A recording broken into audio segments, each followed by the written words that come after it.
नमस्कार मित्रों, मैं हेमा शर्मा आपके अपने ऑनलाइन प्लेटफॉर्म में संस्कृत बाय हेमा मैम में आप सभी लोगों का हार्दिक स्वागत करती हूं। कैसे हैं आप लोग? उम्मीद है कि सभी लोग अच्छे होंगे, मस्त होंगे, स्वस्थ होंगे और बिंदास होकर तैयारी कर रहे होंगे। तो दो पंक्तियां आपके लिए कि वो आगे नहीं बढ़ता जो गिर कर खड़ा नहीं होता। वो आगे नहीं बढ़ता जो गिर कर खड़ा नहीं होता। कोई भी लक्ष्य इंसान की जिद से बड़ा नहीं होता। तो यहाँ पर आप लोग भी अपना लक्ष्य बनाइए और अपनी कामयाबी प्राप्त करिए। देखिए, अगर आपने लक्ष्य बना लिया है तो कामयाब ज़रूर हो जाएंगे, बस मेहनत करते रहिए। तो आज का जो टॉपिक होगा वो होगा प्रत्यय का। प्रत्यय में हम लोग देखेंगे सेंट्रल टेट के लिए मोस्ट इम्पॉर्टेंट प्रत्यय होगा। देखिए, सेंट्रल टेट हो चाहे यूपी टेट हो चाहे कोई भी टेट हो या टीजीटी पीजीटी, कहीं पर भी संस्कृत का एग्ज़ाम होता है, सभी के लिए ये लाभप्रद होगा। तो यहाँ पर आप लोग देखेंगे कि जो प्रत्यय होगा वो कौन सा प्रत्यय होगा? तब्यत और अनियर प्रत्यय। दो प्रत्यय आज हम लोग पढ़ेंगे संस्कृत में, तब्यत और अनियर प्रत्यय। तो यहाँ पर आप देखेंगे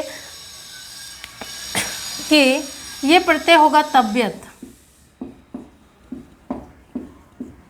प्रत्यय।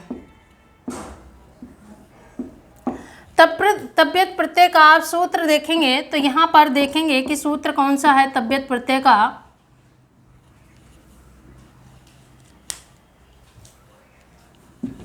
ये सूत्र यहाँ पर देख लेते हैं। देखिए, तब्यत और अनियर दोनों प्रत्यय का ये सूत्र होगा। यहाँ पर आप देखेंगे तब्यत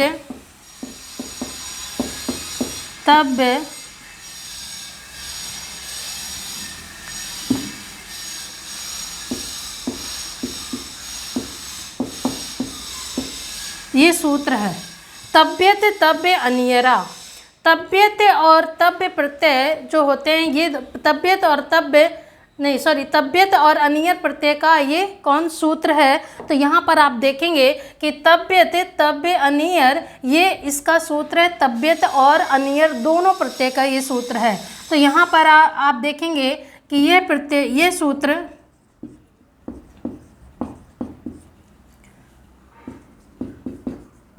तब्यत और अनियर प्रत्यय का विधान करता है।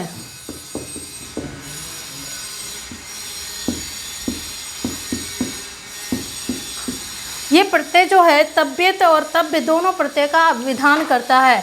देखिए, यहाँ पर यह प्रत्यय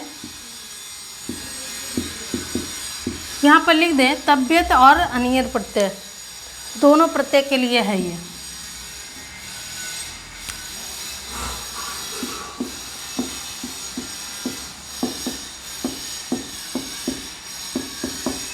अनियर प्रत्यय, तब्यत और अनियर प्रत्यय। यह प्रत्यय कर्मवाच्य और भाववाच्य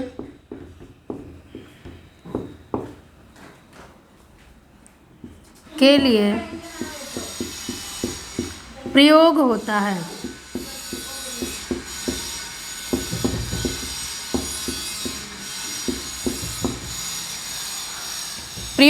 ठीक है। तो ये प्रत्यय आप देखेंगे कि ये सूत्र जो है तब्यत और अनियर प्रत्यय का विधान करता है। ये प्रत्यय कर्मवाच्य और भाववाच्य के लिए प्रयोग होता है। ये मोस्ट इम्पॉर्टेंट कर्मवाच्य और भाववाच्य के लिए प्रयोग होता है। और ये किसका विधान करता है? तब्यत और अनियर दोनों प्रत्ययों का विधान करता है ये वाला सूत्र। अब हम लोग तब्यत प्रत्यय के बारे में ही जानेंगे, इसके उदाहरण देखेंगे और इसके बारे में थोड़ा और जानेंगे।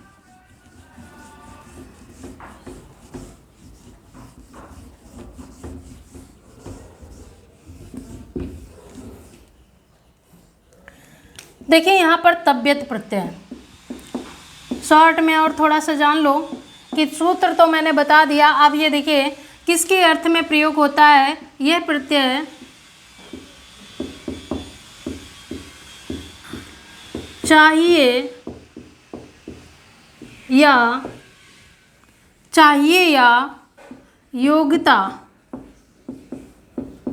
अर्थ में प्रयोग होता है।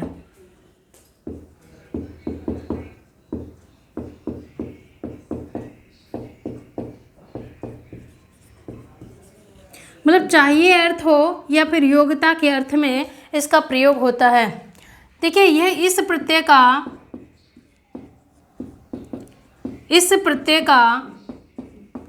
तव्य शेष रहता है।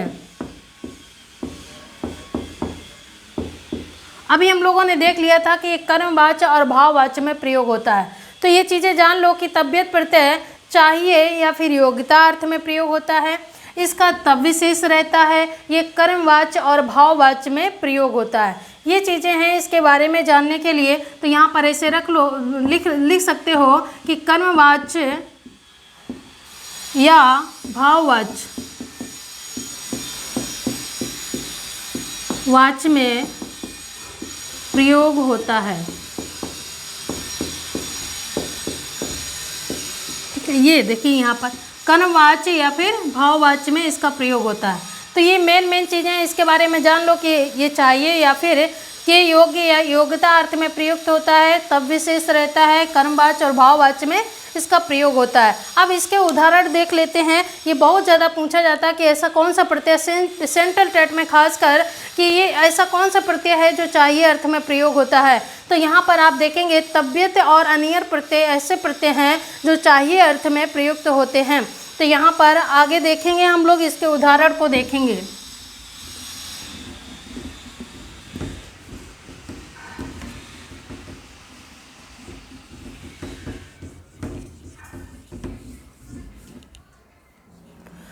यहाँ पर उदाहरण आप देखेंगे, यथा मीन्स क्या होता है जैसे, और तीनों लिंगों में ये चलता है।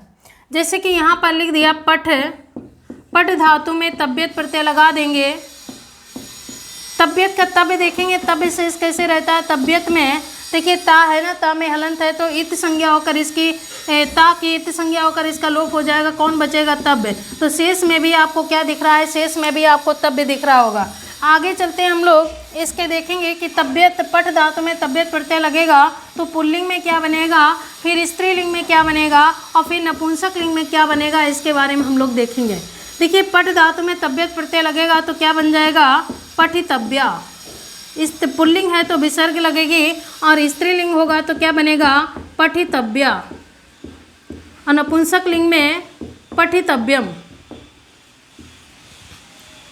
इसके बाद यहाँ पर लिख धातु में लगाएंगे तव्यत प्रत्यय तो क्या लगेगा?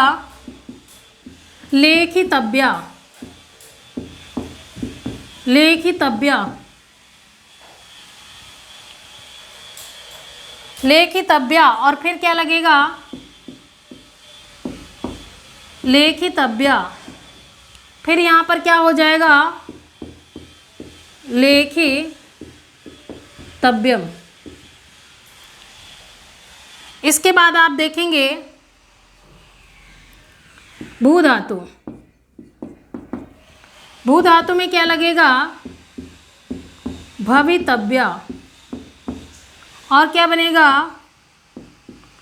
भवितव्या। फिर क्या बनेगा?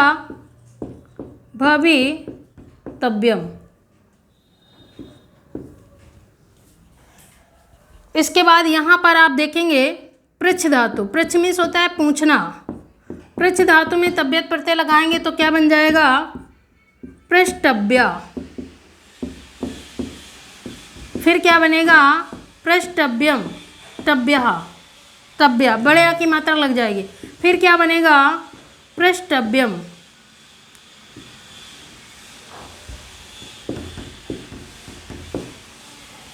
इसके बाद आप यहाँ पर दृश्य धातु को देखेंगे। दृश्य मीन्स होता है देखना। दृश्य धातु में तव्यत प्रत्यय लगाएंगे तो क्या बन जाएगा? दृष्टव्या।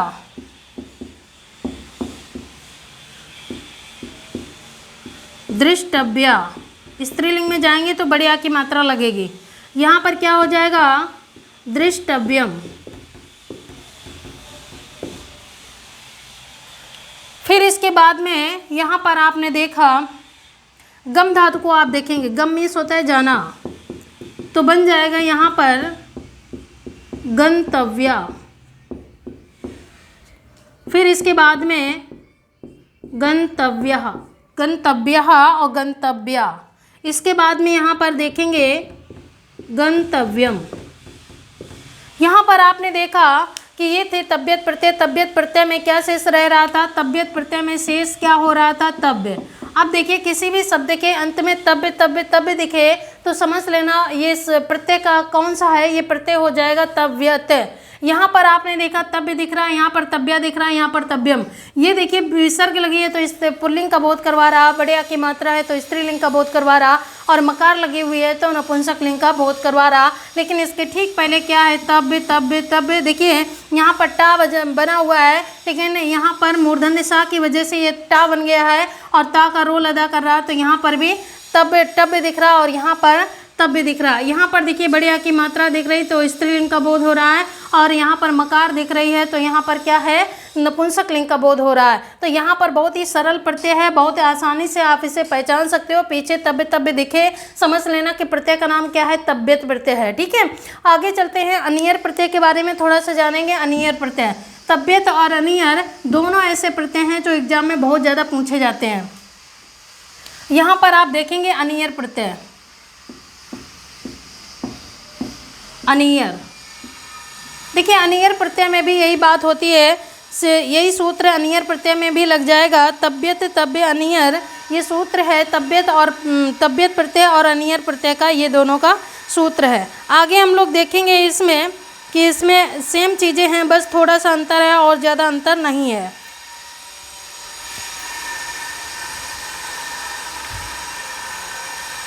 यहाँ पर हम लोग देखेंगे कि ये इसमें क्या देखने को मिलेगा आपको।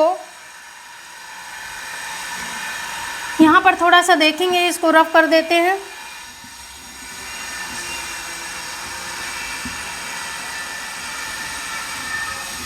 आगे हम लोग देखेंगे इसमें भी क्या लगता है। इसमें भी पुल्लिंग और नपुंसकलिंग, स्त्रीलिंग तीनों, ये तीनों लिंगों में ये भी चलेगा और तबियत भी तीनों लिंगों में चलता है। इसमें हम लोग देखेंगे कि इसका क्या शेष बचेगा? इसका अनीय शेष बचेगा। अनीय, अनीय शेष रहता है इसमें। अब देखिए अनीय कैसे शेष रहेगा। यहाँ पर आप देखेंगे अनीयर, हलंत्यम सूत्र के द्वारा इसकी इति संज्ञाओं का लोप हो जाएगा। कौन बचेगा? अनीय शेष बचेगा। तो शेष में पीछे किसी भी शब्द के अंत में आपको अनीय दिखे, क्या समझेंगे कि आप अनीयर प्रत्यय है। यहाँ पर आप देखेंगे कि ये क्या क्या होता है। इसमें देखिए जो प्रत्यय मैंने प्रत्यय का सूत्र मैंने बताया था, तब्यत तब्य अनीयर, ये तब्यत प्रत्यय और अनीयर प्रत्यय दोनों का सूत्र है। यहाँ पर आप देखेंगे ये प्रत्यय कर्मवाच्य और प्लस भाववाच्य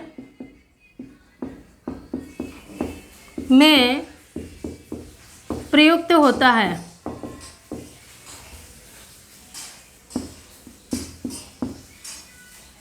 यह प्रत्यय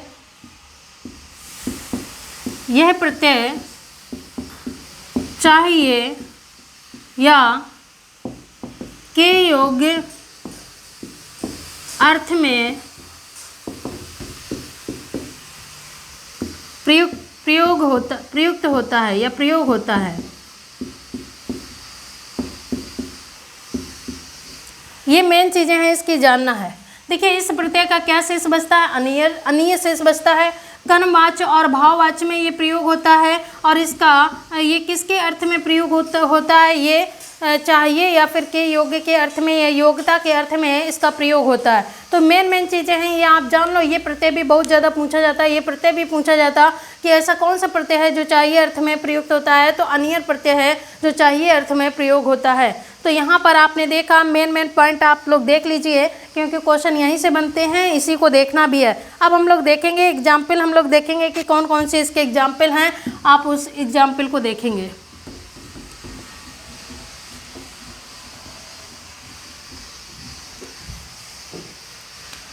जैसे कि हमने पट धातु को ही ले लिया, पट धातु में अनीयर प्रत्यय को लगा देंगे तो क्या बन जाएगा? यहाँ पर देखिए पुल्लिंग, स्त्रीलिंग और नपुंसक लिंग तीनों लिंगों में चलेगा।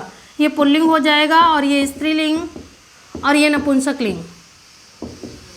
देखिए पठ धातु में अनियर प्रत्यय लगा देंगे तो क्या बन जाएगा, पठनिया। पुल्लिंग में हो जाएगा तो पठनिया बन जाएगा, और स्त्रीलिंग में पठनिया, और नपुंसक लिंग में पठनियम। लिख धातु में लगा देंगे इस तरीके से, लिख धातु में अनियर प्रत्यय तो क्या बन जाएगा, लेखनिया। फिर यहाँ पर क्या हो जाएगा, लेखनिया, बड़े आ की मात्रा। फिर क्या बन जाएगा, लेखनियम। देखिए गम धातु में लगा देंगे तो क्या बन जाएगा,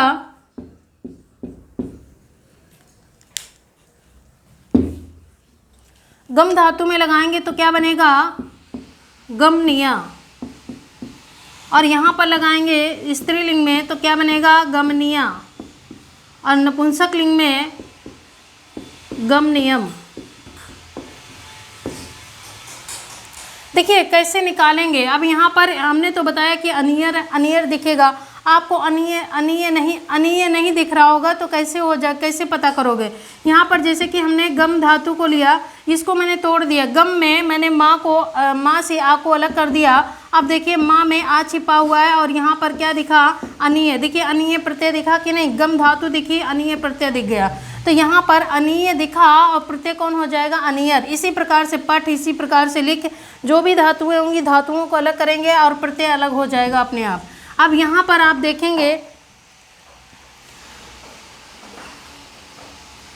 जैसे कि दृश्य धातु, दृश्य धातु में लगा देंगे, दृश्य मीन्स होता है देखना, तो क्या बन जाएगा, दर्शनीया। इसमें लगाएंगे तो क्या बन जाएगा, दर्शनीय, स्त्रीलिंग का शब्द हो जाएगा। और यहाँ पर दर्शनीयम, ये नपुंसक लिंग का शब्द हो जाएगा। ठीक है। इसके बाद आप देखेंगे भू धातु, भू धातु में लगाएंगे तो क्या बन जाएगा, भवनिया। इसमें क्या हो जाएगा, भवनिया। फिर क्या बनेगा, भवनियम।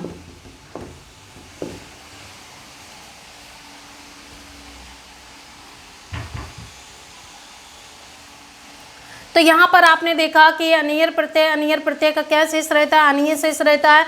किस में लगता है, कर्मवाच्य और भाववाच्य में प्रयुक्त होता है। किसके लिए, किस अर्थ में होता है, चाहिए या फिर के योग्य के अर्थ में इसका प्रयोग होता है। और यहाँ पर आपने देखा कि पठ धातु में लगा तो पठनिया, पठनिया, पठनियम। देखिए यहाँ पर विसर्ग लगी हुई है तो पुल्लिंग का बोध हो रहा, बड़े आ की मात्रा है तो स्त्रीलिंग का बोध हो रहा, मकार है तो नपुंसक लिंग का बोध हो रहा।